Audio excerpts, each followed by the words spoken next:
So hello people, how are you all? Hope you all are doing well. So covid आ रहा है, आप सभी को संभल के रहना होगा। नया कोई B7 वेरिएंट आया है, तो घर में रहें, सुरक्षित रहें, स्वस्थ रहें, अपना और अपनों का ध्यान रखें और जल्दी जल्दी अपना बूस्टर डोज कंप्लीट करवा लें।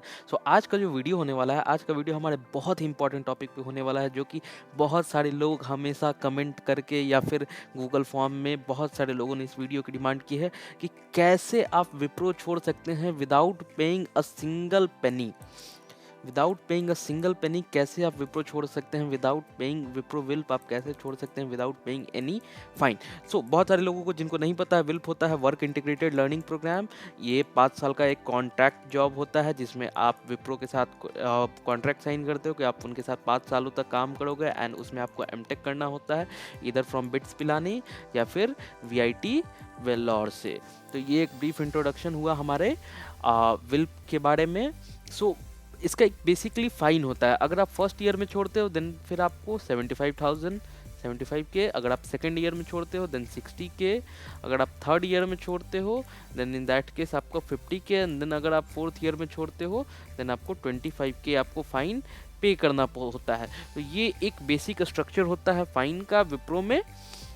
एंड अगर कोई उस बीच में छोड़ता है देन उसको ये फाइन बेयर करना होता है। तो चलिए बिना किसी देरी के हम लोग इस वीडियो में आगे बढ़ते हैं। सबसे पहले ये जो वीडियो है हमारा, ये है हमारा फैम के डिमांड पे। सागर ने पूछा है इस वीडियो, सागर ने इस क्वेश्चन को पूछा है, इस पे वीडियो बनाने को कहा है। एंड उनका ईमेल आईडी है coolsagarraj@gmail.com। एंड इनका कूल जो है स्टार्ट होता है के से। तो काफ़ी इंटरेस्टिंग है, ये काफ़ी इंटरेस्टिंग ईमेल आईडी है। हम लोगों को तो अपना नंबर वगैरह लगाना पड़ता है, क्या क्या लगाना पड़ता है, तब एक email ID unique user name मिलता है। यहाँ पे ये क्रिएटिविटी लेवल हम लोगों में नहीं आया है अभी तक।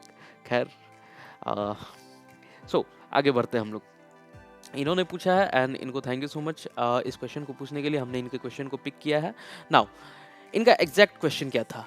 Living Wipro will but without paying the bond amount. It's like कि किसी दुकान से कोई सामान खरीदते हैं मगर बिना किसी पैसे के। तो ऐसा था, लेकिन चलिए आपने पूछा है तो उपाय तो कुछ ना कुछ बताया ही जाएगा। ठीक है। सबसे पहले टेबल ऑफ कंटेंट पे आते हैं। तो सबसे पहले रिस्क क्या क्या हो सकता है? ठीक है, पहला वे, दूसरा वे, तीसरा वे। तो ये 3 तरीके हम आपको टोटल बताने वाले हैं। ठीक है। तो लेकिन हाँ, इन सभी में रिस्क क्या होगा सबसे पहले वो आपको जानना जरूरी है। ठीक है। तो सबसे पहले हम लोग स्टार्ट करते हैं रिस्क से। अगर हम लोग बात करें रिस्क की, ठीक है, अगर हम लोग रिस्क की बात करें तो सबसे बड़ा रिस्क आपका क्या होगा? आप कोई भी वे इस्तेमाल करो, कोई भी वे, लेकिन सामने वाली कंपनी अगर जिद पे आ गई देन इन दैट केस आपको वो कोर्ट के चक्कर कटवा देगी, कोर्ट के चक्कर आपको कटवा देगी। तो ये आपको अपना रिस्क लेना होगा। दूसरा, बहुत ही एक थिन लाइन का डिफरेंस होगा आपके बहादुरी और बेवकूफ़ी में। एक तरफ बहादुरी होगा, एक तरफ बेवकूफ़ी होगा, बहुत ही थिन लाइन का डिफरेंस होगा। तो आपको क्या बोलना है, आपकी बहुत सारी मीटिंग्स होगी, क्या बोलना है, कैसे बोलना है, कहाँ पे किसको क्या बोलना है, किसके साथ पोलाइट रहना है, किसके साथ आपको थोड़ा सा रूड होके बात करना है, किसके साथ ताकत दिखानी है, किसके साथ सॉफ्टनेस दिखानी है, वो आपको फिगर आउट करना हो, क्योंकि एक्चुअल सिचुएशन में आप होगे। ठीक है, एक्चुअल सिचुएशन में आप होगे। तो ये तो एक चीज़ हुआ। अगर हम लोग बात करें, अगर हम लोग बात करें ये जो आप कोई प्लान करके काम कर रहे हो देन वो फिर आप पे भारी भी पड़ सकता है। ठीक है, वो प्लान फिर आप पे भारी भी पड़ सकता है। चलिए अब बिना किसी देरी के पहले वे पे समझते हैं। सबसे पहला होता है हमारा फर्स्ट वे।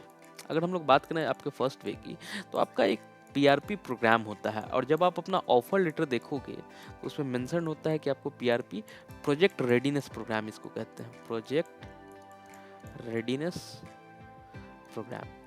और जब आप अपना ऑफर लेटर देखोगे, जो भी विल्प वाले हैं वो लोग अपना ऑफर लेटर जाके देखें तो क्लियरली ये मेंशन्ड होता है कि आपको PRP में टोटल 3 या फिर 5 मौके दिए जाएंगे। ठीक है, और आपको इस एग्ज़ाम को पास करना मैंडेटरी है। अगर आपको पहले फर्स्ट ईयर पहले या फिर दूसरे महीने में आपको रियलाइज़ हो जाता है कि ये आपके लिए बेहतर नहीं, या फिर आपके पास कोई एक दूसरा ऑफ़र है, ठीक है, आपके हाथ में कोई दूसरा ऑफ़र है, देन आप इस PRP एग्ज़ाम में पहले एग्ज़ाम में भी फेल कर जाओ, दूसरे वाले में भी फेल कर जाओ, और तीसरे वाले में भी फेल कर जाओ। तो जब आप तीनों में कंसिक्वेंटली फेल कर जाते हो देन इन दैट केस वो लोग आपको खुद ही टाटा बाय बाय कर देंगे। एंड जब वो लोग आपको टाटा बाय बाय करेंगे देन इन दैट केस आपको कुछ भी पे करने की ज़रूरत नहीं होगी। ये तो हुआ आपका पहला, फर्स्ट वे, फर्स्ट वे, ठीक है। अब यहाँ पे आपको ये भी एक चीज़ समझना हो, बहुत सारे केसेस में मैंने देखा है कि उनको नॉन इंजीनियरिंग रोल दे दिया गया। जो लोग पीआरपी एग्जाम पास नहीं कर पाए, उनको नॉन इंजीनियरिंग रोल दिया गया। लाइक प्रोजेक्ट मैनेजमेंट में, इन सभी चीज़ों में उनको रोल दे दिया गया, बट उनको निकाला नहीं गया, ठीक है। तो कभी कदाल ये भारी पड़ सकता है, लाइक कभी कदाल वो लोग आपको सामने से ऑफर कर देंगे non engineering role. Then in that case आपके पास ये एक तरीका हो सकता है कि आप मना करो कि नहीं, I wanted to be in engineering only, I wanted to excel my self in the core technology only. But in that के सामने वाला रिप्लाई करेगा, पर यार उसमें तो तुम फेल कर जा रहे हो, अब हम क्या ही करें। तो ये रिप्लाई कर सकता है सामने वाला, ठीक है। तो ये आपका बहुत ही क्लीन, बहुत ही लाइक इसमें इसमें आपको ज़्यादा बहस करने की किसी से ज़रूरत नहीं होगी। आपको सीधे बस फेल हो जाना है, पर्पसली आप फेल हो जाओगे, तो आपको बिना किसी फाइन। हाँ, लेकिन बहुत सारे ऐसे लोग हुए जिनको 4-5 महीने बाद ही रियलाइज़ होगा, 4-5 महीने बाद, ठीक है। उनके लिए क्या तरीका हो सकता है, लेट्स डिस्कस दिस। देन अगर हम बात करें आपको 4-5 महीने बाद की, ठीक है, आपको काफ़ी टाइम बाद, लेट्स से 1 साल बाद आपको याद आया, आपको आपके पास कुछ अच्छा ऑफर आया, देन इन दैट केस भी आप प्रॉपरली एक रिजाइन कर दो, रिजाइन ड्रॉप कर दो। ऐसा नहीं है कि जैसे ही आप रिजाइन ड्रॉप करोगे वैसे ही आपसे पैसे मांगने लगेंगे, नहीं, ऐसा नहीं होने वाला है। आपको रिलीज कर दिया जाएगा, देन आपके पास एक लेटर आएगा मेल पे, जिसमें एफएनएफ का अमाउंट लिखा रहेगा, जिसमें आपका नेगेटिव में लगभग 75,000 60,000 ऐसा कुछ एक अमाउंट लिखा रहेगा, जिसमें से वो लोग तो आपको एक मंथ की सैलरी आपका 15 या फिर 17 या फिर 20, अगर आप लोग शिफ्ट में काम करते हो तो किसी किसी का 24 भी होता है, तो 24,000 वो लोग पहले से ही आपका कट कर लेंगे। जो नोटिस पीरियड होगा वो तो पहले से ही ये लोग कट कर लेंगे। तो लेट्स अज्यूम कि अगर आपका 75,000 आपने पहले साल में ही रिजाइन कर दिया, देन फिर आपका 75,000 फाइन है, 75,371 होता है, तो 75,371 रुपये फाइन है। देन इसमें से आपका मान लेते हैं, लेट्स से कि आपका 24,000 ये हो गया। देन आपको फाइन का जो अमाउंट आएगा वो आएगा लगभग 51,374 का, क्योंकि 24,000 ये लोग आपको पे नहीं करेंगे, ये लोग डिडक्ट कर लेंगे उसी में से। हाँ, तो अब ये जो 15,374 का ये जो आपको फाइन आया है, अब आप इसको नहीं पे कर सकते हो, लाइक एब्सकॉन्ड कर जाओ आप उनके किसी, क्योंकि आप तो रिलीज हो चुके हो, आपको रिलीज कर दिया गया है। अब आप एब्सकॉन्ड हो जाओ, आप ना मेल का रिप्लाई करो ना कॉल का रिप्लाई करो, ये भी एक तरीका हो सकता है। Then in that case worst case scenario आपका क्या होगा, आपके घर पे एक लेटर ये लोग भेजेंगे, ठीक है, घर पे मेल करेंगे लेटर रिकवरी के लिए, 15,374 की रिकवरी के लिए ये लोग लेटर ये लोग करेंगे। या फिर दूसरा क्या हो सकता है, दूसरा आपका ये हो सकता है कि आपको ये लोग कोर्ट का एक आपको एक ये लोग नोटिस भेजे, ठीक है, ये दूसरा वे हो सकता है। दूसरा ये लोग ये वे अपना सकते हैं कि ये लोग आपको एक नोटिस भेजें। नाउ ये दोनों चीजें हो सकती हैं। इसका भी वर्स्ट केस क्या हो सकता है कि ये लोग आप पे केस भी करते हैं, ठीक है, तो कोर्ट से भी आपको समन आ सकता है। अगर कंपनी को वैसा फाइट करने का मूड हो गया, आपने उनका लैपटॉप वगैरह कुछ भी नहीं जमा किया है, लैपटॉप वगैरह कुछ भी नहीं सबमिट किया, देन इन दैट केस हाँ, लेकिन बहुत केसेस में कोर्ट के नोटिस के बाद आप रुक सकते हो। एंड यहाँ पे जब आप एब्सकॉन्ड कर रहे हो, देन आप इस एक्सपीरियंस को कहीं पे शो मत करना, क्योंकि अगर कभी भी बीजीवी होता है, देन वहाँ पे ये लोग आपका पूरा पत्ता खोल देंगे, ये बंदा एब्सकॉन्डेड है, इसके पास इतना ड्यूज है, ये बंदा पे नहीं किया है हमें ड्यूज, ठीक है। नाउ अब तीसरा वे पे आते हैं। तीसरा सबसे क्लीन वे है, एंड जिसने ये किया था आई वाज लाइक कि भाई बंदा तू तो मास्टर है भाई, कैसे किया तुमने ये। इसमें आपको रिलीविंग लेटर भी मिलेगा, आप एब्सकॉन्ड भी नहीं करना है आपको, आप आराम से 1-1.5 साल काम भी कर सकते हो, ठीक है, 1 साल या फिर एक साल से एबव काम भी कर सकते हो, एक साल से एबव, ठीक है, आप आराम से 1 साल से एबव काम भी कर सकते हो। देन क्या होगा, आपको ये लोग अच्छे से आपका जो सैलरी जो होगा वो भी ये लोग पे कर देंगे, जो लास्ट मंथ का सैलरी होगा वो भी ये लोग डिडक्ट नहीं करेंगे, वो भी आपको पे किया जाएगा। तो सबसे पहले हम लोग आपके ऑफर लेटर के टर्म्स एंड कंडीशंस पे आते हैं। 5 इयर्स का कॉन्ट्रैक्ट होने वाला है, ठीक है, पहला टर्म एंड कंडीशन, जिसमें 4 इयर्स का आपका मास्टर्स होने वाला है, ठीक है, दूसरा टर्म एंड कंडीशन। तीसरा होता है विद इन 1 ईयर, आप लोग इसको ध्यान से पढ़ना, विद इन 1 ईयर आपका एमटेक में एडमिशन कंपनी कराएगी। तो मेरे एक जानने वाले बंदे ने क्या किया, मेरे एक जानने वाले बंदे ने एक्चुअली उसने रिज़ाइन किया। जब उसका एडमिशन का टाइम हो रहा था, एडमिशन का जब उसका स्टार्ट था, तब उसने रिज़ाइन किया, रिज़ाइन पेपर ड्रॉप कर दिया। ठीक है, तो जब एक्चुअली उसने जब पेपर ड्रॉप किया तो उसका उन्होंने एडमिशन लिस्ट से नाम हटा दिया, एंड बहुत लास्ट मोमेंट पे उसने रिज़ाइन किया। एडमिशन का डेट लेट्स से कि 25 को क्लोज होने वाला है, तो उसने 24 को रिज़ाइन किया एंड देन इन्फॉर्म कर दिया विल्प वालों को कि उसने पेपर ड्रॉप कर दिया, वो आगे कंटिन्यू नहीं करेगा। तो इन्होंने एडमिशन लिस्ट से उसका नाम हटा दिया।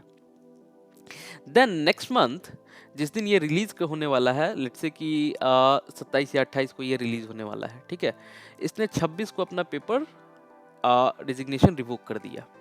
रेजिग्नेशन रिवोक किया जाता है, ठीक है, तो इसने अपना रेजिग्नेशन 26 को रिवोक कर दिया। ठीक है, अब विल्प वालों के अकॉर्डिंग ये बंदा, विल्प वालों के अकॉर्डिंग ये जो बंदा एक्स है, ये जो बंदा है, ये विल्प वालों के अकॉर्डिंग एडमिशन लिस्ट में नहीं है एंड इसने रिजाइन कर दिया। तो अब विल्प इससे कांटेक्ट नहीं कर रही है, एंड लेट्स से कि इस बंदे का आने वाले 2 तारीख को, आने वाले 2 तारीख को, 2 जनवरी को, लेट्स से कि 2 जनवरी को इस बंदे का, इसने 26 को अपना रेजिग्नेशन रिवोक कर लिया है एंड 2 जनवरी को इसका 1 साल कंप्लीट हो गया। ठीक है, एंड इसने 26 दिसंबर को अपना रेजिग्नेशन रिवोक कर दिया एंड एडमिशन का डेट आपका जो है 24 नवंबर को ख़त्म हो गया। थोड़ा सा कंफ्यूजिंग है ये कहानी। अब ये बंदा क्या किया, ये बंदा फरवरी में विल्प को कांटेक्ट किया, फैब में। ठीक है, इसने फैब में विल्प को कांटेक्ट किया, फैब में विल्प को कांटेक्ट किया इसने कि मेरा एडमिशन अभी तक नहीं हुआ, मेरा एडमिशन करवाओ।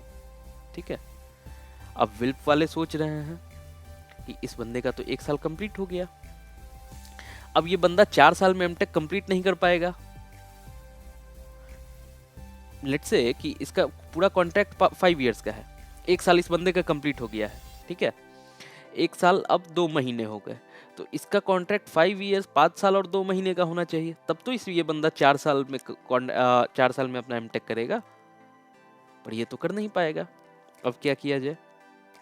देन इन दैट केस उन्होंने उस बंदे को बोला कि हम लोग तुम्हारा रिज्यूम 5 साल, तुम्हारा कॉन्ट्रैक्ट 5 साल से 6 साल करेंगे। ठीक है, देन उसी केस में तुम्हारा एडमिशन हो सकता है। ठीक है, तो सामने वाले बंदे ने क्या बोला, नहीं हम 6 साल क्यों करें कॉन्ट्रैक्ट, हम नहीं करेंगे।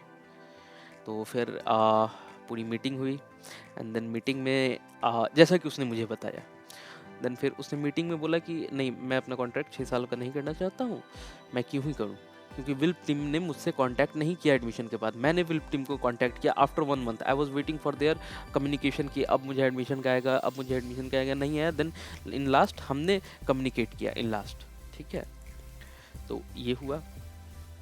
तो उन्होंने बोला कि देन कोई तरीका है ही नहीं, क्योंकि आप ऑलमोस्ट कंपनी में 1 ईयर 3 मंथ्स के लिए हो, 4 इयर्स का आपका एमटेक होगा, अगर आप फेल वगैरह नहीं करते हो, देन आपका टोटल कॉन्ट्रैक्ट होगा 5 इयर्स का, देन ये 3 मंथ्स कहाँ जाएगा, एंड उसमें भी ये आपका एडमिशन होगा अभी नहीं 3 महीने बाद, यानी कि 1 ईयर 6 मंथ्स आपका कॉन्ट्रैक्ट लगभग 5.5 साल का होगा, यानी कि टोटल हम लोग 6 साल का कॉन्ट्रैक्ट हम लोग 1 साल का बढ़ाएंगे। ठीक है, तो ये हुआ, उसने इनकार कर दिया कि कॉन्ट्रैक्ट नहीं बढ़ाना। देन उन्होंने सामने से बोला, देन इन दैट केस आपको कंपनी को छोड़ना होगा, आपको पेपर ड्रॉप करने होंगे।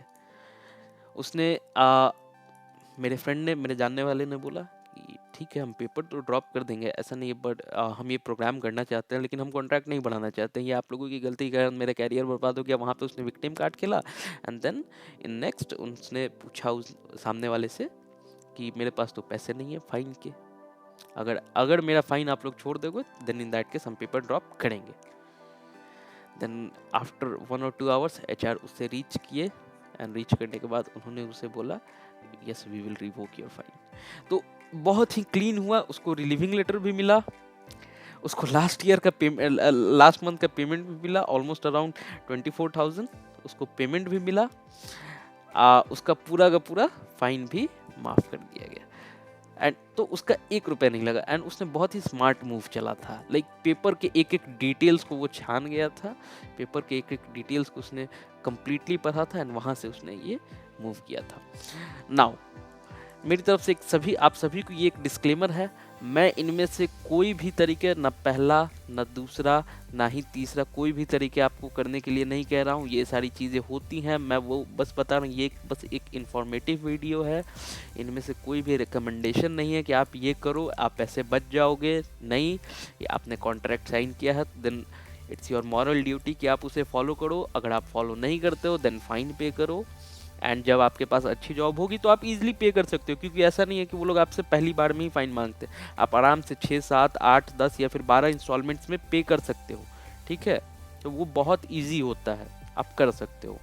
ये कोई ऐसा रिकमेंडेशन वगैरह मेरी तरफ से कुछ भी नहीं है, आप इसे रिकमेंडेशन ना समझें। एंड अगर कोई भी इस तरीके के इस तरीके में इन तीनों में से कोई भी तरीका अपनाता है, वो उसकी खुद की जिम्मेदारी होगी, क्योंकि हम ऐसा कुछ रिकमेंड नहीं कर रहे हैं, क्योंकि हम ऐसा खुद भी ट्राई नहीं किए हैं। जो चीज़ हम ट्राई नहीं किए तो वो हम रिकमेंड आपको कैसे कर सकते हैं। नाउ अगर आप इसी तरीके के वीडियो अपने टॉपिक्स पे चाहते हैं, नीचे गूगल फॉर्म का लिंक दिया हुआ है, आप प्लीज़ उसे फिल करें एंड हम लोग डेफिनेटली उस पर काम करेंगे एंड वीडियो बनाएंगे।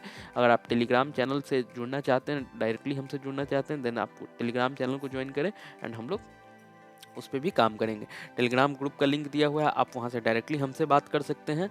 सो अगर आप यहाँ तक देख चुके हैं तो आप सभी को जो भी ये तरीके अप्लाई करना चाहते हैं, ट्राई करना चाहते हैं, उन सभी को मेरी तरफ से ऑल द बेस्ट रहेगा। Thank you so much. And यहाँ तक आ गए हैं तो वीडियो को लाइक, शेयर एंड चैनल को सब्सक्राइब कर दें। आप सभी को पता है ये पूरा वीडियो अनकट है, अनएडिटेड है, ना आपके सपोर्ट की बहुत ज़रूरत है। Thank you so much.